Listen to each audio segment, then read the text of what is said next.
બહુ જ આશ્ચર્યજનક વાત કહી શકાય, કેટલી મોટી ગંભીર બેદરકારી કહી શકાય કે અહીંયા અધિકારીઓ જે એસ્ટેટ વિભાગના છે એને પણ ખ્યાલ નથી કે આ ફાઇલો અહીંયા કઈ રીતે આવ્યા. કંડમ જીપની અંદર પોટલાના પોટલા ડબ્બા ભરી અને ફાઇલો આવી ગઈ છે, તો કેવડી મોટી બેદરકારી કહી શકાય.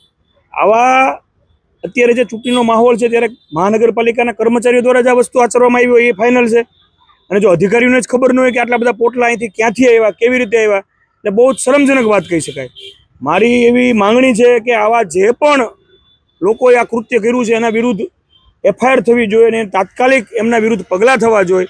કારણ કે એક ગંભીર બાબત કહી શકાય, ઓરિજિનલ ફાઇલું છે બધી, કોઈ ઝેરોક્સું કે ડમી નથી કાગળ. એટલે એના વિરુદ્ધ તાત્કાલિક કાર્યવાહી કરવી જોઈએ, એવી જ મારી માંગણી છે. આવા બે જવાબદાર અધિકારી સામે પગલાં લેવાવા જોઈએ. બહુ મોટી ગંભીર બેદરકારી કહી શકાય. તાત્કાલિક ધોરણે આના વિરુદ્ધ પગલાં લેવા જોઈએ, તાત્કાલિક જોવું જોઈએ, તપાસ કરવી જોઈએ કે આ શું છે, આવી રીતે કેમ ફાઇલ આવી, ક્યાંથી આટલા બધા મોટી સંખ્યામાં હજારોની સંખ્યામાં ફાઇલો છે, કેવી રીતે આવી ગઈ અહીંયા.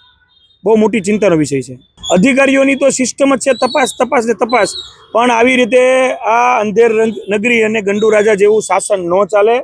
આમાં તાત્કાલિક પગલાં લેવાવા જોઈએ અને બહુ આ સિરિયસ મેટર કહી શકાય.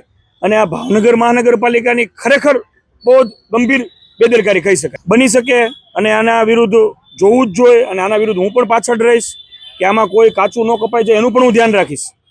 સામાન્ય રીતે રદી પસ્તીના નિકાલ માટે અમે કલેક્ટરશ્રીના જે મંજૂરેલા ભાવોથી નિકાલ કરતા હોઈએ છીએ.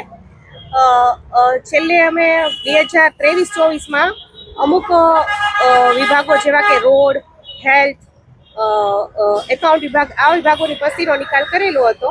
એ સિવાય અમારા સ્ટોર વિભાગ અંતર ક્યારે પણ કોઈ વિભાગ દ્વારા પસ્તી રદી છે કે એનો નિકાલ કરવાનો છે એવી કોઈ માહિતી આવેલી નથી. તો હાલ જે અહીંયા પસ્તી દેખાઈ રહી છે એ કયા વિભાગની છે, કોની છે, કઈ રીતે અહીંયા આવી, એના વિશે અત્યારે કશી માહિતી છે નહીં. દેખાય છે તો કોર્પોરેશનના જુદા જુદા વિભાગોના રજીસ્ટર, ફાઇલો જેવું, પરંતુ એ કોના દ્વારા અહીંયા મૂકી દેવામાં આવ્યું છે એની અમને કશી માહિતી નથી. પણ હવે આ રીતે અહીંયા કઈ રીતે આવ્યું એ જ ખબર નથી. ન મૂકી શકાય. હાલ આ જગ્યા મોતીબાગ ટાઉન હોલ પાસે અને એ જગ્યા પર એક જીપ પડી છે તેમાં છે, તો એ જગ્યા આવી હોય તો ન મૂકી શકાય કે મૂકી શકાય? ન મૂકી શકાય. પસ્તી આ રીતે મૂકવાની જ ન હોય. પસ્તી છે કે દસ્તાવેજ છે બધા જૂના વર્ષોનો રેકોર્ડ હોય એવું એને સ્થિતિ જોતા જણાય છે. બાકી મેં એને ફિઝિકલી જોઈ પણ નથી, જસ્ટ ફોટો જોયા અને હું અહીંયા આવી છું.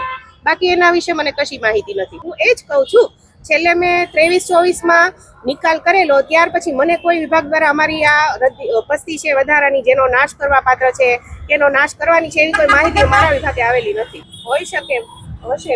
આ કહું તો ખરી, મેં આ ફાઇલને ફક્ત ફોટામાં જોયું છે, એમાં શું છે મને માહિતી નથી, એને ક્યાંથી આવ્યા એની પણ મને માહિતી નથી. હાલ સ્ટોર વિભાગ વસ્તુ કોઈ વિભાગની એવી ડિમાન્ડ આવી હોય કે ભાઈ અમારે રેકર્ડ નાશ કરવાનું છે, તેનો નાશ કરી દે, એવું કશું મારી પાસે છે નહીં. નાશ કરવા માટે મેં અગાઉ જ કીધું કે ભાઈ રદી પસ્તીના જિલ્લા વાઇઝ જિલ્લા કલેક્ટર દ્વારા દર વર્ષે પસ્તીના નિકાલ માટેના ભાવો નક્કી થતા હોય છે. એના આધારે જ સરકારી મુદ્રણાલય સિવાયની તમામ ગવર્મેન્ટ કચેરીઓ પસ્તીનો નિકાલ કરતા હોય છે, નાશ કરવા પાત્ર રેકર્ડનો નિકાલ કરતા હોય છે.